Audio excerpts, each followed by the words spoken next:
So the Historians Group, every month we try to organise a talk, something to do with the history of the city and Norwich. And thus far during the pandemic, we've put the talks online and been on our YouTube channel. But today we're having an experiment. We're going for the first time, going to go live.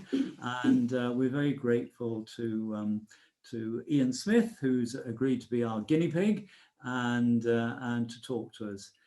So now let me introduce Ian. Ian, after a career in the diplomatic service, came back to Norwich and enrolled as a graduate student at UEA and spent some time researching the history of Norwich mainly in the 18th century. Completed his master's degree, started a PhD, and has done so much reading about the century, and he always gives very fascinating talks. And today's talk, looking forward to, because it's very topical, is about the anti-slavery movement in Norwich and Norfolk. And so with that, Ian, I'll pass over to you. Thank you, Michael. It's very nice to be chosen for the first online talk, or the first live online talk. The idea for this subject of this talk came to me obviously last year when the Black Lives Matter and the whole question of statues came into the news. And I was already aware that there had been a flourishing movement against slavery in Norwich and Norfolk. So I read up for my own use the history of slavery, and particularly the abolition movement, and then did what I could to research the role of Norfolk and Norwich. It wasn't easy because during this time, for obvious reasons, the record office and the Heritage Centre were closed. But I had enough stuff online on file, and I managed to find quite a lot of material online. But if there are gaps in what I say, or some questions I can't answer, it's because I didn't get down to all the material in the archives, but never mind. Okay, the contribution of Norfolk and Norwich to the anti-slavery campaigns. The statue of the notorious Bristol slave trader Edward Colston was finally toppled from its plinth and dumped into the harbour on the 7th of June 2020. A commentator in The Guardian wrote, "The long defence of the figure and Colston's reputation was overt and shameless, but not unique. In other British cities, other men who grew rich through the trafficking of human beings, or who defended the, quote, respectable trade, are venerated in bronze and marble." But there is, thankfully, another side to this story. Far from, quote, defending this respectable trade, some British cities can be proud of the contribution they made to turning public opinion against the transatlantic slave trade and then against slavery itself. One of those cities was Norwich. So my object in this talk is to consider how the city of Norwich, as well as the county of Norfolk, contributed to the national campaign from the 1780s until the 1840s. But first, to put my subject into context, a few words on the history of slavery, the slave trade, and the abolition movement in Britain. Slavery, of course, in various forms, goes back to the earliest times, but little can compare with the transatlantic slave trade and the inhuman treatment of slaves in the plantation economies of the West Indies and North America from the mid-17th century. It began when the Portuguese, venturing down the west coast of Africa, began to purchase slaves from local dealers and to export them across the Atlantic. But although other European nations like Spain, Holland, and Denmark were also involved, it was the British who perfected the system and drew most benefit from it. Slave labor was used primarily in the cultivation, harvesting, and processing of sugar in the West Indian colonies. Initially regarded as a consumer luxury, sugar became an essential element in the British diet. It surpassed grain as the most valuable commodity in European trade. The economic impact played an essential role in Britain's rise to global preeminence. Slaves whose labor produced this crop were imported by the British in ever greater numbers, 3.4 million between 1662 and 1807, when the British slave trade was abolished. Against this background, the human costs of slavery were largely overlooked. Throughout most of the 18th century, the notion that slaves could be bought, sold, and treated like cattle was widely accepted. The horrific conditions on the slave ships, in which 10% perished, and the brutality meted out in the West Indian plantations were widely overlooked.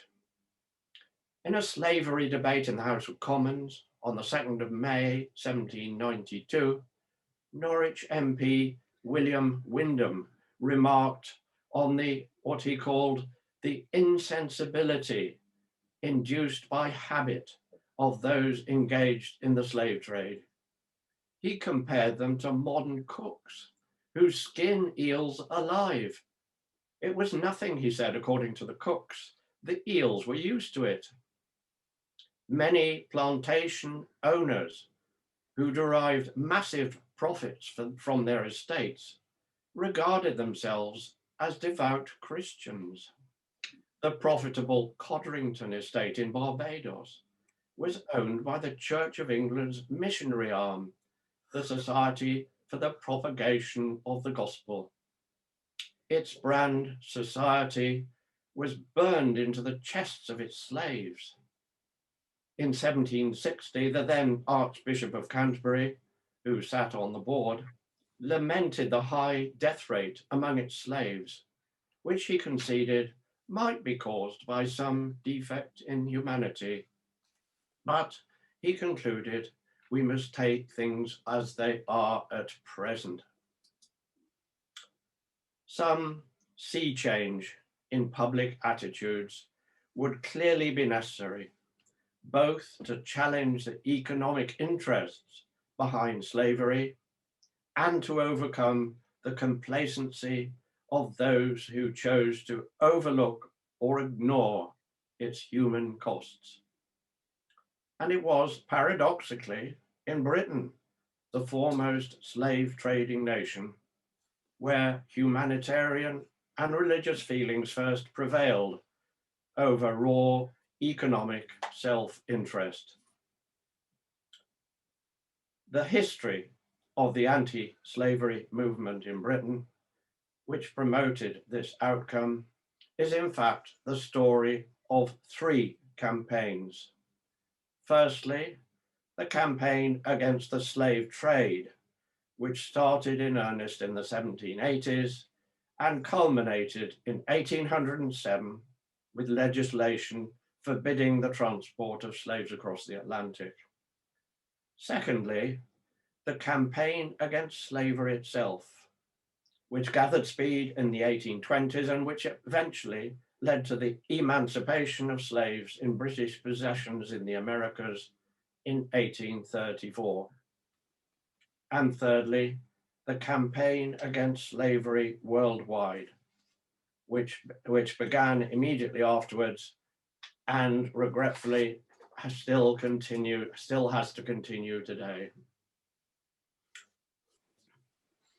Several themes ran through all three anti-slavery campaigns. One Humanitarianism, the conviction that slavery and the treatment of slaves as chattels contradicted the Enlightenment ideal of the brotherhood of man. Secondly, religion, the conviction initially among Quakers and evangelical Anglicans, but contested by others, that slavery contradicted the teachings of the Christian religion. And thirdly, national pride, the conviction that slavery contradicted the much vaunted pride in British liberty. At the same time, the abolition campaigns crisscrossed with other radical causes of the time. Firstly, the struggle for political reform, inspired by the French Revolution and later the Chartist movement. The struggle, and secondly, the struggle for the right of women to participate in the public sphere. In one way, the task of Norwich and Norfolk anti-slavery campaigners was easier than that of their colleagues elsewhere in the country. Abolition of the slave trade and slavery could not be seen here as a threat to the local economy. Norwich's prosperity was based on the manufacture and export of textiles, not on the import of slaves and the products produced by their labor. Some individuals in Norfolk who did benefit directly from slavery as owners or mortgagees of slave plantations were relatively few. One study has identified 36 out of a total of 4,680 for England as a whole. Yet at the same time, the absence of slave ships from local ports and the relative absence of black faces from the streets and rural byways could also have led to indifference and ignorance. But thanks to sections of both the Norwich elite and the Norfolk gentry, slavery, although out of sight, was not out of mind. Before too long, the moral outrage of what began as a minority was successfully passed on to very significant sections of the local population. To show how all this came about, I will now go on to outline the course of all three national slavery campaigns and describe how Norwich and Norfolk contributed to each. So first of all, the campaign against the slave trade. Although individuals had spoken out previously, the Quakers were the first group to campaign systematically against the evils of the slave trade. On the 9th of October 1784, the Norwich Chronicle commented, "Is it not then remarkable that no community or body of people except the Quakers should have earnestly set about the abolition of this great evil?" In March 1785, following the lead of their national body 2 years earlier, Norfolk Quakers set up a local committee to take forward their anti-slavery campaigning. It was not long, however, before the campaign became more broadly based. The Society for Effecting the Abolition of the Slave Trade, established in London on the 22nd of May, 1787, was beginning its work of collecting and disseminating material and organizing petitions to Parliament. The key figure was Thomas Clarkson, who traveled the country, arousing public opinion and collecting evidence in the slave ports.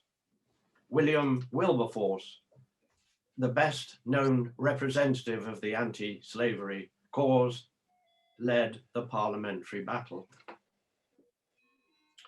From the beginning, the Society's campaign fell on fertile ground in Norwich. The local press reflected the growing concern by publishing letters, reproducing articles, and advertising books on the subject. Although nationally, the attitude of the established church remained ambivalent at this stage, some Anglican clergymen were beginning to speak out. In February 1788, the Reverend Harrington preached a sermon in St. Peter, Mancroft, in which he dwelt on the, quote, impossibility of reconciling such policy with the character of a Christian. Petitions from the Norfolk Quarter Sessions and the Norwich Corporation took their place among the 103 petitions for abolition of the slave trade presented to Parliament in 1788. The Norfolk JPs declared that their petition was, quote, actuated by no other motive than by a desire to promote the honour of the British nation and the interest of humanity. Around this time, a committee was established in Norwich to support financially the activities of the Abolition Society in collecting evidence and in organising witnesses to appear before Parliament and the Privy Council. As the campaign was still in its early stages, the amount it raised were modest, and the list of subscribers at this stage, published in the press, contained the names of a very few local notables. But the Quaker contribution continued. 5 members of the predominantly Quaker Guernie family subscribed to the early appeals for funds. The campaign also attracted the financial support of those in Norwich who had been inspired by the French Revolution to demand radical political reform. Both the Revolution Society and individual radicals contributed funds. Their enthusiasm for the French Revolution was indeed shared by Clarkson, who visited Paris in 1789. But Wilberforce was more cautious. He feared that association with other radical causes would frighten off potential supporters. In 1791, Wilberforce's first motion for the abolition of the slave trade in the House of Commons was defeated. But the defeat provoked the largest number of petitions ever submitted so far to the House of Commons on a single subject or in a single session. By now, a significant section of the population of Norfolk and Norwich was lining up by those who had initiated the abolition campaign. On the 8th of February 1792, a meeting of Norwich citizens unanimously agreed to a petition to the House of Commons describing the slave trade as a disgrace to a free, generous, and enlightened nation. 2,000 had already signed in less than a fortnight. Thanks to a newly found Norfolk-wide confederation, similar resolutions were adopted in Yarmouth, Wymondham, Harleston, Diss, and Swaffham.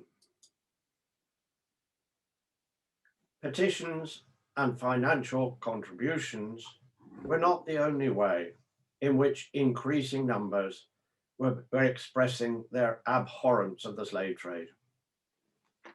A campaign to abstain from sugar and rum, both of course produced with slave labor, attracted widespread support. On the 17th of September 1791, the Norwich Chronicle reported, quote, many in this city have already formed and executed the resolution of totally abstaining from sugar in any shape. It recommended honey as a sugar substitute, quotes, also beneficial to the poor and the preservation of bees. Brandy and gin were recommended as substitutes for rum. But again, the widespread support for the sugar boycott in Norwich and elsewhere was not unanimously shared in the national leadership. Wilberforce reportedly was suspicious of anything that supposedly smacked of stirring up too much popular agitation. The sugar boycott also provoked the pro-slave trade lobby among West Indian planters and others who had a financial stake in slavery. The backlash was mirrored in letters to the Norwich papers. One letter speculated that the boycott, if successful, threatened to ruin the, quote, West Indian merchants and their dependents, as well as the owners and mortgagees of the West Indian estates. It would be attended, it continued, with the total ruin of a very large number of individuals and with a very considerable diminution of the strength of the nation. Although, of course, excluded from the franchise, women were now beginning to make their voices heard. Women's names had already begun to appear among the lists of financial contributors to the national campaign in Norwich. Now, among the anti-slave trade groups springing up around Norfolk, a, quote, amicable group of philanthropic ladies got together under the banner of Favourers of Freedom. They came up with an ingenious way of both promoting the sugar boycott and raising money.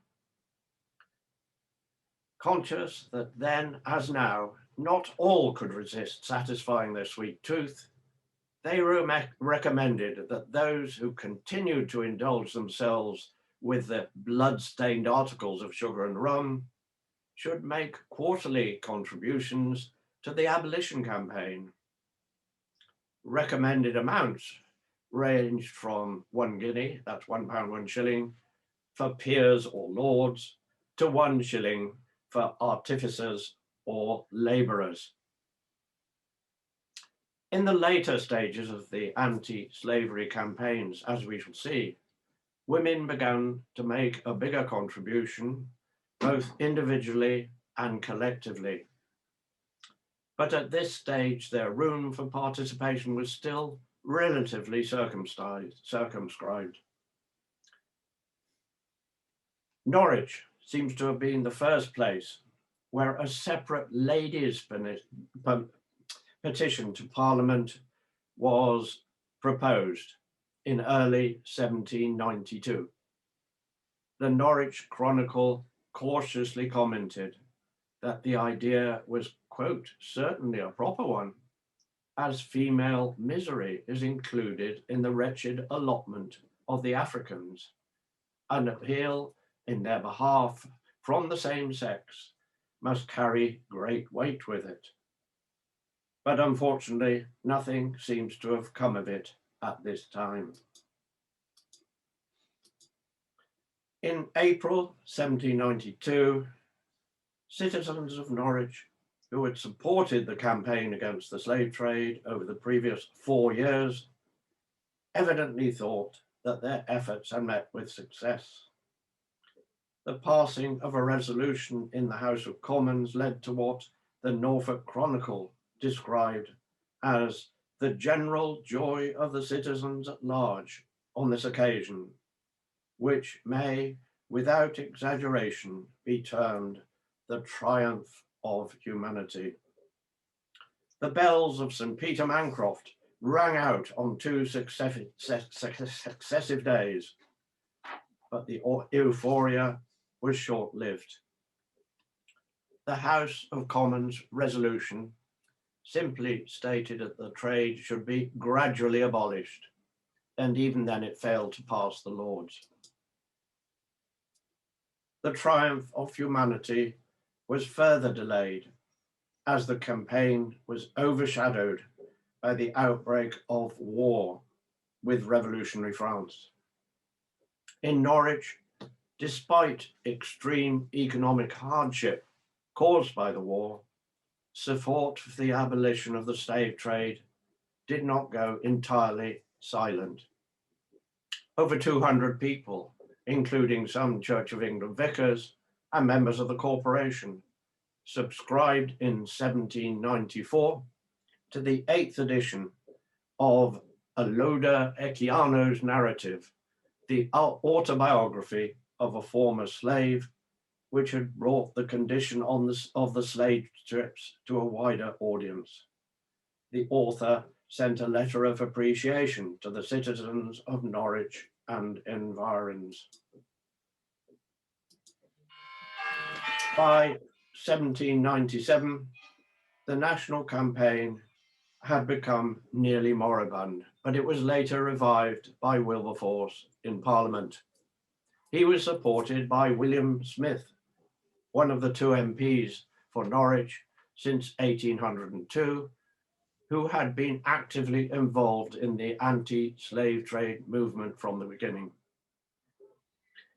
And at a later stage, by Stephen Lushington, who in 1806 had entered Parliament as MP for Great Yarmouth. With the help of a fair wind, of a perceptible shift in public opinion, the bill abolishing the slave trade in all British possessions was passed into law in 1807.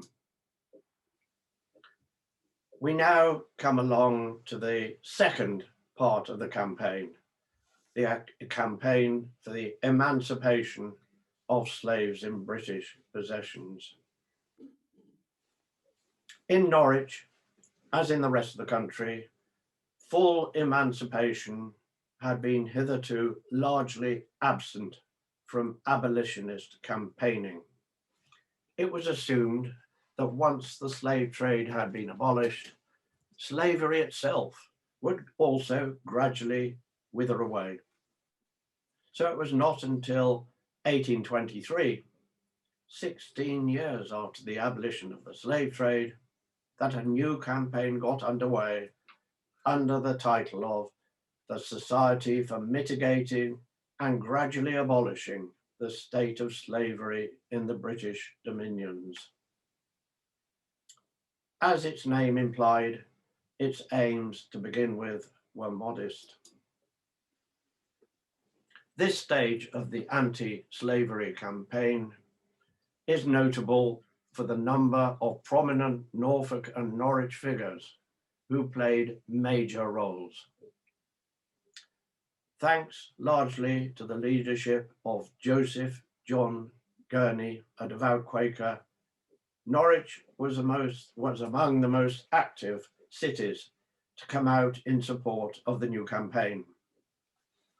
Joseph John was one of the 10 children of John Gurney of Earlham Hall, who had participated in the earlier campaign for the abolition of the slave trade, which had barely begun when Joseph John was born.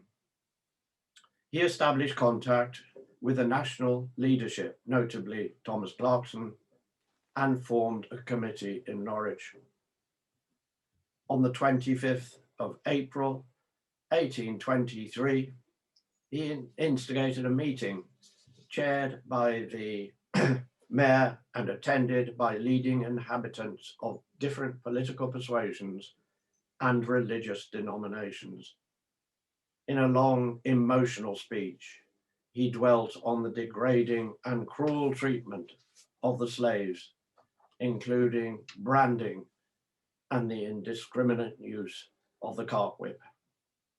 A committee was appointed to collect signatures for a petition to both Houses of Parliament to effect, quote, the gradual but complete extinction of slavery throughout the colonies of the British Empire. Shortly after this, the focus shifted to Parliament, thanks to another Norfolk-based figure, Thomas Fowell Buxton. Resident in Norfolk since 1801, Buxton had become closely involved with the Guernie family and had married Joseph John's sister Hannah in 1807. Elected MP in 1818, he later became the vice president of the National Abolition Society and, more important still, took over the leadership of the campaign in the Commons at the request of Wilberforce. Buxton's parliamentary campaign began on the 15th of May, 1823, when he introduced a motion in the House of Commons in line with the modest aims of the Abolition Society, pressing for the gradual extinction of slavery, quotes, with due regard to the well-being of the parties concerned. But even this was too radical for the government and the slave-owning interests. Buxton was persuaded to withdraw it by the Foreign Secretary George Canning in favour of a milder resolution, which asserted that a series of, quote, amelioration measures were necessary before the slave population could benefit from civil rights and privileges. But such privileges had to be granted in such a way as to ensure, quote, a fair and equitable consideration of the rights of private property. The implementation of these so-called amelioration measures depended on the cooperation of the planters and the governments of the respective colonies. Their resistance and the British government's reluctance to force them was destined to hold up emancipation for a decade. Nevertheless, in common with the wider anti-slavery campaign, the Norwich abolitionists decided that despite its mild nature, the resolution of May 1823 was worth building on. Joseph John Gurney's zeal had been reinforced by Clarkson on a visit to Norwich. At a further meeting of Norwich inhabitants on the 28th of January 1824, he spoke for a further hour and a half, concentrating his fire on those colonial legislatures that were already standing out against the instructions from the government to implement the amelioration measures. He also denounced the planters who, following a recent rebellion in Demerara, present-day Guyana, were predicting that emancipated slaves would rise up in violence and take bloody revenge on their previous owners. A numerously signed petition was adopted by the meeting and presented to the House of Commons on the 5th of March, 1824. In the meantime, the well-testified reports of ill treatment were being vigorously denied by the well-financed West India Committee in London. Their efforts were again reflected in the Norwich press. A letter from a Barbados planter, published in the Norfolk Chronicle on the 6th of April 1824, contradicted the charges of cruelty put forward by Joseph John Gurney and others. The Negro slaves, the writer said, were well fed and clothed, with access to medical care and even, believe it or not, wine. A black man and woman whom he had brought back with him to Norfolk requested to be sent back after remaining here for some time. Asked whether Norfolk cottagers enjoyed more comfort, the woman replied, "Oh no, sir. I should be sorry to be in their situation. We are much better off on the plantations." But such alternative facts can hardly have had much impact on enlightened opinion. By 1825, a large proportion of the nobility and gentry of Norfolk were lining up by the citizens of Norwich in support of the growing nationwide movement. At a meeting on the 20th of October 1825, they urged Parliament to overcome opposition in the colonies to the amelioration measures. They took up the persistent theme that slavery was utterly inconsistent with the inalienable rights of man, our holy religion, and with the glorious principles of the British Constitution.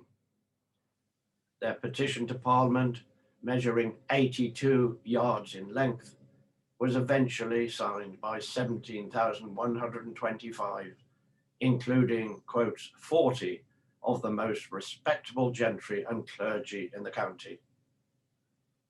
But the meeting wasn't entirely unanimous. Colonel Woodhouse, lieutenant of the county, got up to support the claims of the planters and the West India Committee.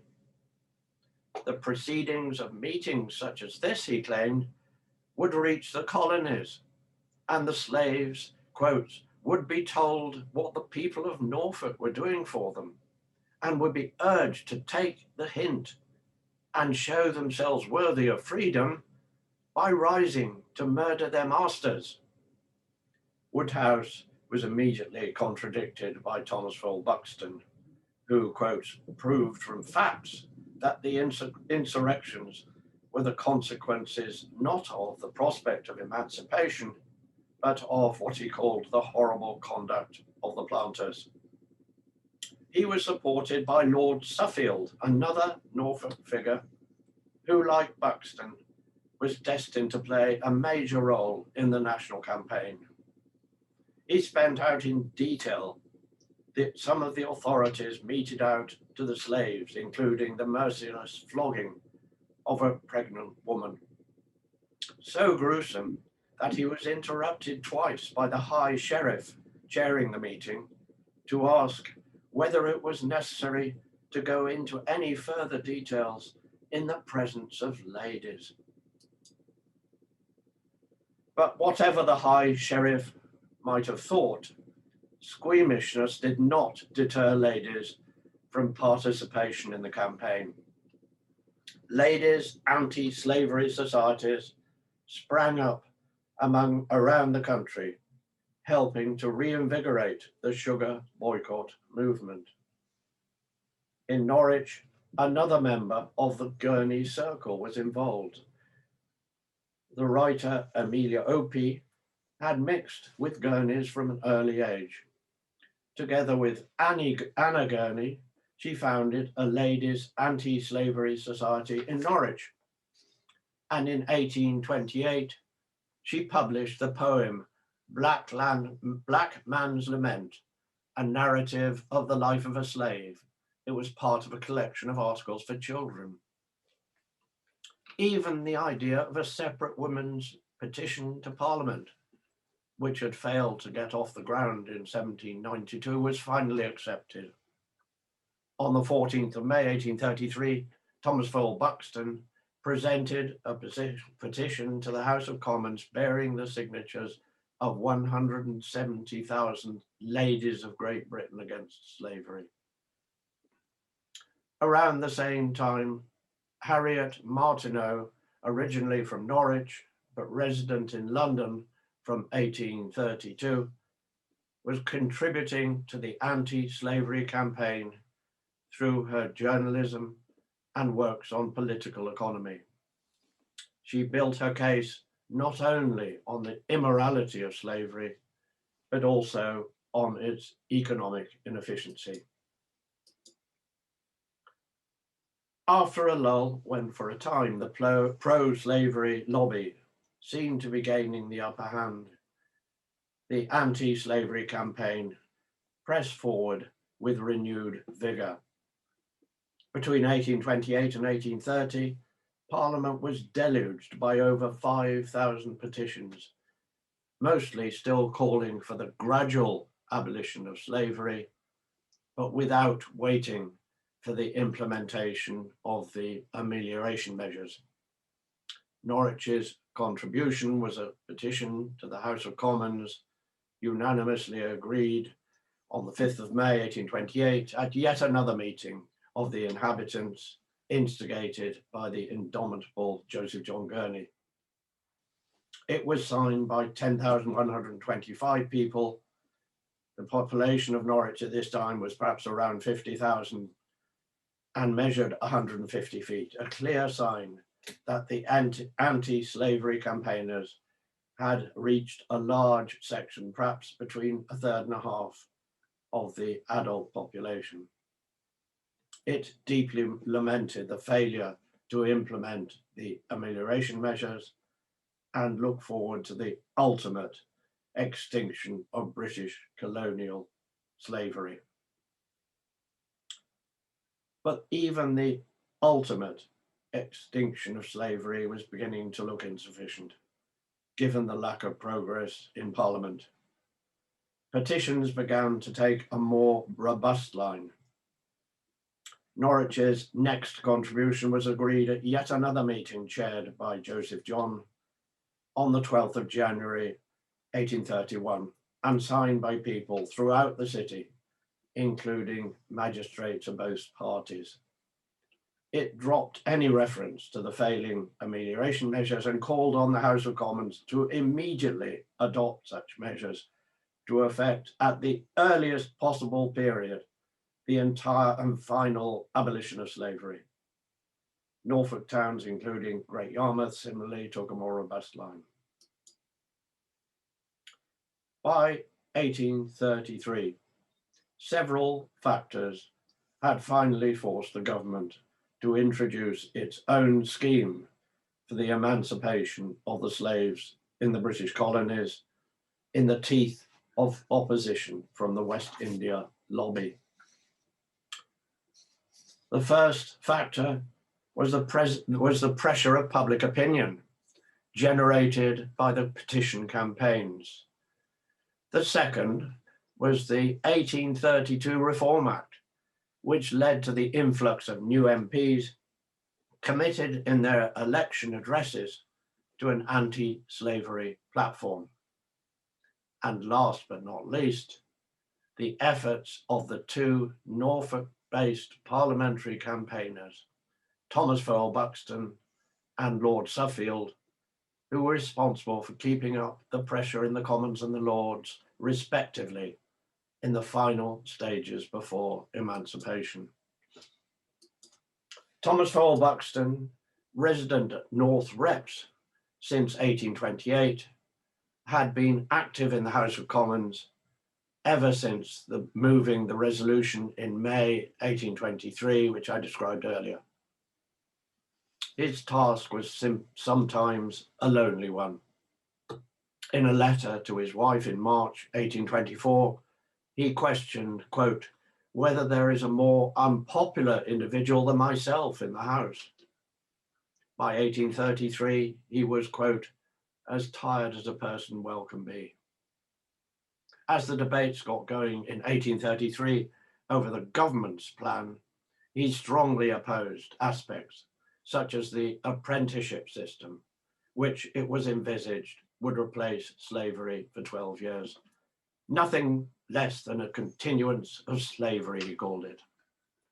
The government agreed to a reduction to 5 years, but Buxton's motion to reduce it to 3 was rejected.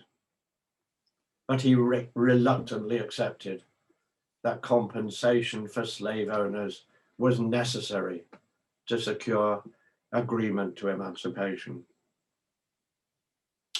Resident at Gunton Hall, only a few miles away from North Reps, Lord Suffield had taken up the anti-slavery cause in the Lords shortly after succeeding to the peerage on the death of his brother in 1821. His struggle in the Lords, where pro-slavery interests were even stronger, was at least as lonely as that of Buxton in the Commons. He clashed swords in particular with the Duke of Wellington, who even at this late stage was still putting the case for gradual abolition, by which was meant, according to Sheffield, slavery in perpetuity. The debates on the government's plan culminated with the law, which received royal assent on the 28th of August 1833 and took effect on the 1st of August 1834. Up to 800,000 were freed, but the outcome was far from ideal. A massive £20 million in compensation provided to the slave owners, an amount equivalent to 40% of the government budget. A mere 55,000 or so out of this amount came to those individuals in Norfolk who had been benefiting from the profits of slavery. The interim apprentice scheme, hardly an improvement on out-and-out slavery, was approved. It was finally abandoned in 1838. In spite of their tireless efforts, Thomas Fowell Buxton and Lord Suffield came under criticism from the more radical elements in the anti-slavery movement for the compromises they had made, particularly over compensation for the slave owners. We now go on to the third campaign, the campaign for the emancipation of slaves worldwide. The emancipation of slaves in British possessions did not, of course, mean the end of slavery. Slavery was still firmly established, notably in the southern USA, Cuba, Brazil, and in the French colonies, as well as in Africa itself. Two national societies were formed in London in 1839. The British and Foreign Anti-Slavery Society was set up with the ambitious aim of ridding the entire world of slavery. It organized the World Anti-Slavery Conference in London in 1840, attended by Amelia Opie and Thomas Fowell Buxton. And there is Opie in her Quaker hat as a part of the people who attended.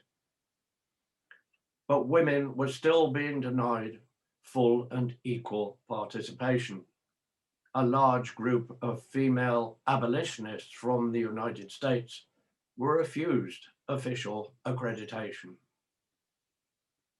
A Norwich branch of the British and Foreign Anti-Slavery Society was set up at a meeting in St Andrew's Hall on the 6th of November, 1839, chaired by, you've guessed it, Joseph John Gurney.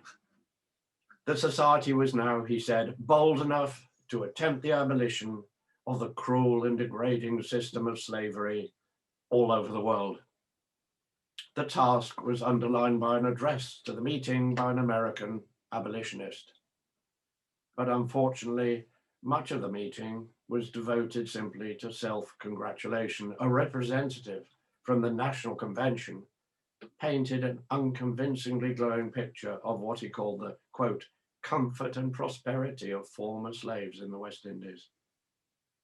Joseph John spoke of his visit to Jamaica the previous winter, where he had witnessed, quotes, the blooming prosperity in the sugar estates, whose proprietors had, quotes, swum with the stream of liberty.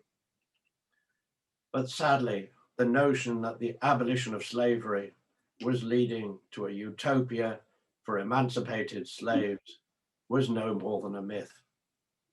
Rebellions like the Morant Bay uprising in Jamaica in 1865 showed how former slaves were still far from content with their lot.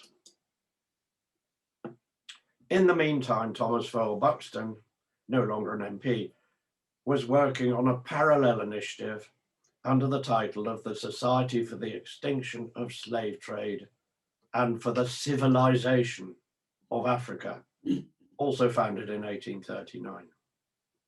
He focused on West Africa, the slaves' country of origin, where the slave trade was still causing suffering and death, and where offshore, the British Navy was still having limited success in disrupting the export of slaves across the Atlantic by other countries.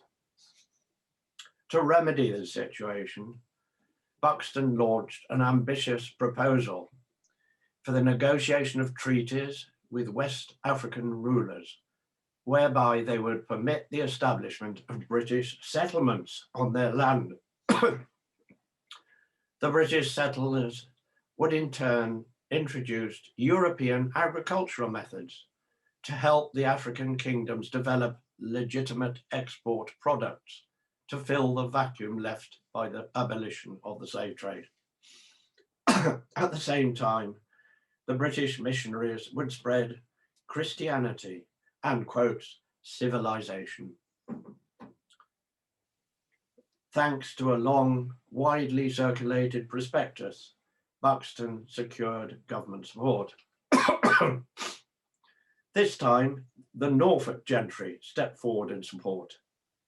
Quote, nearly all the noblemen and leading gentlemen in the county attended a meeting to form a branch of the society to convince Africans of the immeasurable superiority of agriculture and innocent commerce. The Bishop of Norwich used the occasion to line up the church's support and to excuse the clergy's earlier acceptance of slavery, which he admitted had been the result of, quote, the times in which they lived and the prejudices by which they were overwhelmed. But the meeting wasn't a success. A group of Chartists, successors to those inspired by the French Revolution in the 1790s, had infiltrated the hall. Unlike the earlier radicals of 1790s, they were not willing to line up with anti-slavery campaigners, particularly those who had only supported gradual abolition. Speakers were interrupted by hecklers shouting, "Abolish white slavery first." Thomas Fowell Buxton and Joseph John Gurney were both attacked. Yet again, the participation of women in the movement was challenged when a cohort of women, it seems, managed to occupy the front seats in the hall. Archdeacon Bathurst objected, quote, "I consider the rights of a county meeting to be violated by giving the ladies the front seats in a meeting like this. At a county meeting, we call upon men, not women, to come forward." The meeting never got round to really discussing Buxton's proposal in detail. But to put his ideas into practice, Buxton had proposed an expedition to establish a settlement on the River Niger in present-day Nigeria to promote his aim of introducing improved agriculture and Christianity. But in the end, the expedition was a dismal failure. 3 British ships managed to sail nearly 300 miles upstream, but were defeated by fever. By the time they limped back to Lagos, over a third of the Europeans on board had died.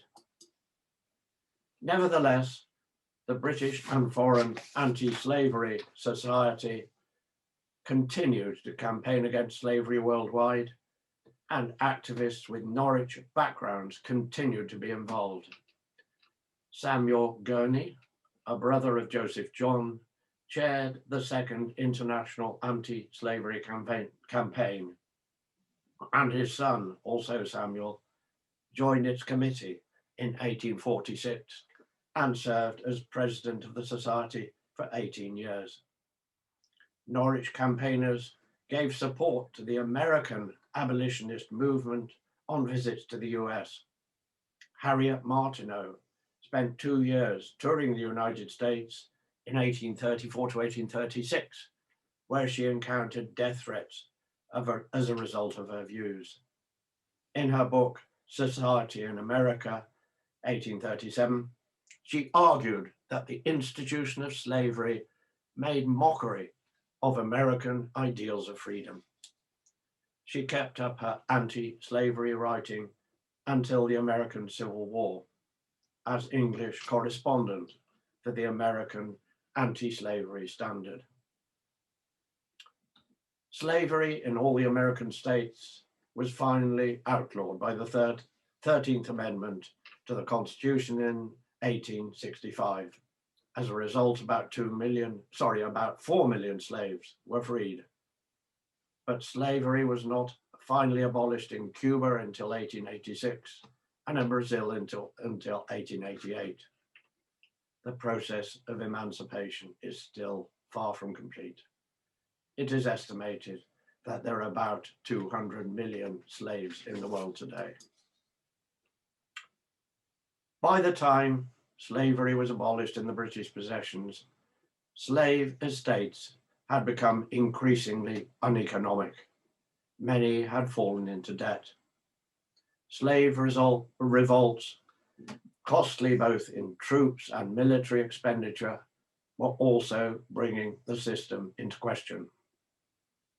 The relative importance of these factors, on the one hand, and the anti-slavery campaigns in Britain, on the other, in bringing slavery in British possessions to an end, is contested by historians. I have to admit that I have not read deeply enough into the history of abolition to form a view on which factor was most important. Nevertheless, what I can be sure of is the phenomenal success of the campaign in Britain in transforming public opinion, and its role in forcing governments, often reluctantly, to confront the pro-slavery lobby, to pass the necessary legislation, and eventually to take up the cause of tackling slavery worldwide. It broke new ground by being the first campaign, one, to take up the cause of civil rights in a faraway country, albeit part of the British Empire. And secondly, to use the boycott of goods to press home its message, a weapon, of course, used later by the anti-apartheid movement in the 20th century. In all this, Norfolk and Norwich punched above its weight. As we have seen, Norwich's influential intellectual elite, many of them clustered around the Guernie family and the Friends meeting house in Uppercote Lane, and eventually many of the nobility and gentry in Norfolk, participated fully in all three campaigns. They inspired a large proportion of the local population to sign petitions and boycott sugar and rum. Individuals like Thomas Fowell Buxton MP, the third Lord Suffield, Joseph John Gurney, Amelia Opie, Harriet Martineau, William Smith MP, all played important roles. Thomas Fowell Buxton is commemorated by a statue in Westminster Abbey, and I believe by a fountain in the grounds. Yet only one of these, Amelia Opie, is commemorated by a local statue, and even then in a strangely inconspicuous location. Perhaps, unlike Bristol, we should begin to think about erecting statues as opposed to pulling them down in Norwich. Thank you. Thank you, Ian. That was a sobering talk, actually, but very, very interesting. Thank you very much. Now, we have had 1 or 2 questions come in, and let me ask them. First of all, we have a question about the Norwich wool merchants. Now, presumably cotton was a slave product. Did the Norwich wool merchants have anything to say about this? Not as far as I know. Of course, cotton plantations really, well, first of all, they're more in North America than the Caribbean. Mm-hmm. And they came a bit after sugar, I think I'm right in saying. And interesting, the position of Manchester, because Manchester was like Norwich, very much against the slave trade, but whether they actually changed their mind when the cotton came from slave plantations in the southern United States. I'm not sure, Mm. but no, I can't. I haven't seen any particular response among the Norwich wool merchants to that. Thank you. Now, we've got a question come in as far from Edinburgh, actually. Somebody listening in, and thanks you for a fascinating talk. And says, did you come across any evidence of communication and collaboration between the Norwich anti-slavery personalities, such as Guernie and Opie, with slaves or ex-slaves themselves, either in the colonies, West Africa, or in England? Well, of course, Guernie visited the United States, I think on 2 occasions, and the Caribbean. That's where he came back with the impression that all was well after the abolition or after the emancipation of slaves. I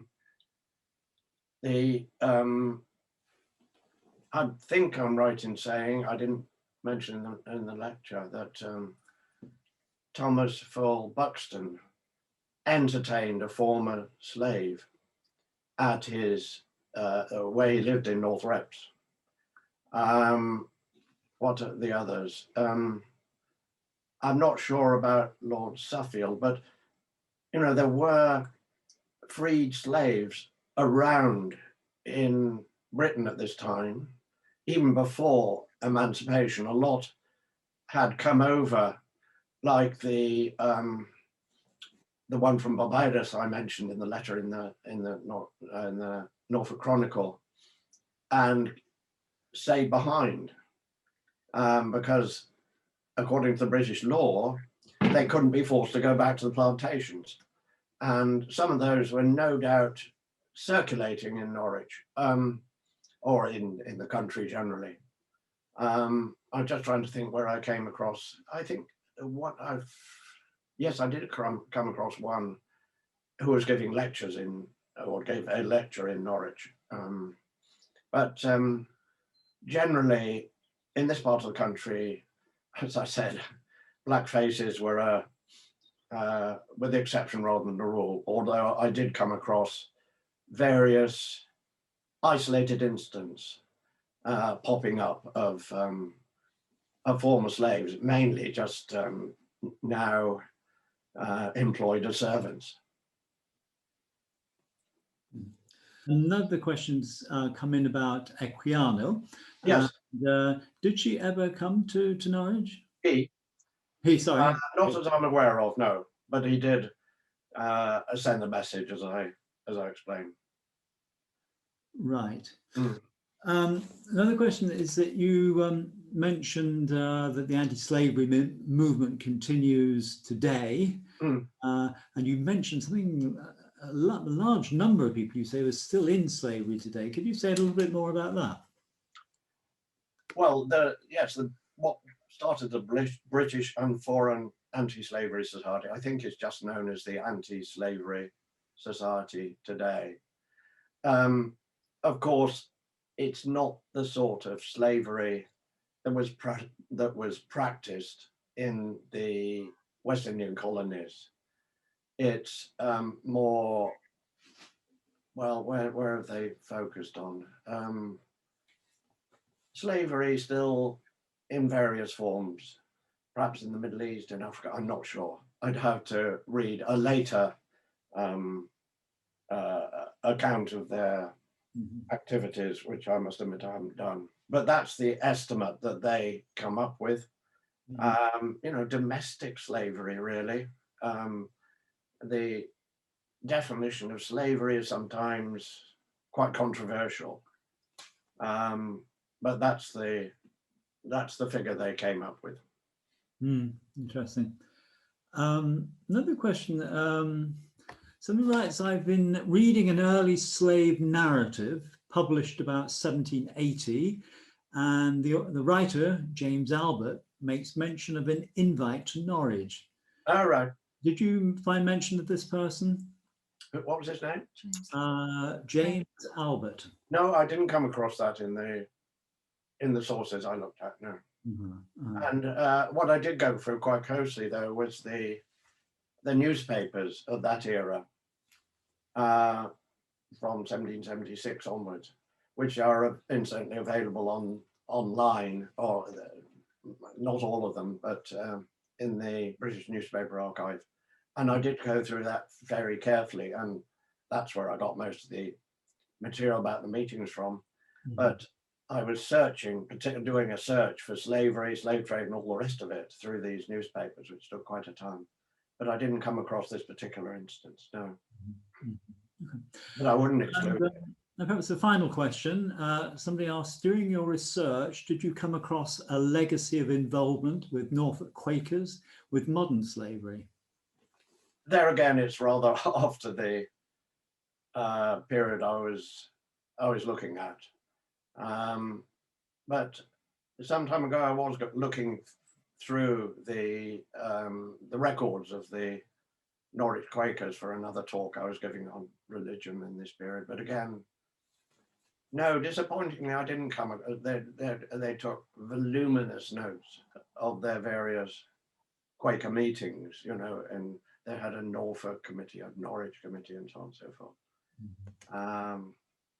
But you know, I'm sure that there is still as much anti-slavery as there were then. But I don't know. You'd have to ask the Friends Meeting House whether they are still actively involved in the. I wouldn't be surprised. One thing about Quakers, of course, there were some slave-owning Quakers in America at one stage, but it was quickly. They were quickly overtaken, as it were. Well, thanks, Ian. And on the Q&A, there have been a number of people who've just said to thank you for what was a very interesting and stimulating talk. And so thank you very much. Thank you for being our guinea pig. So again, thank you everybody for coming. Thank you, Ian, for giving us your time on what was really a fascinating talk. Thank you.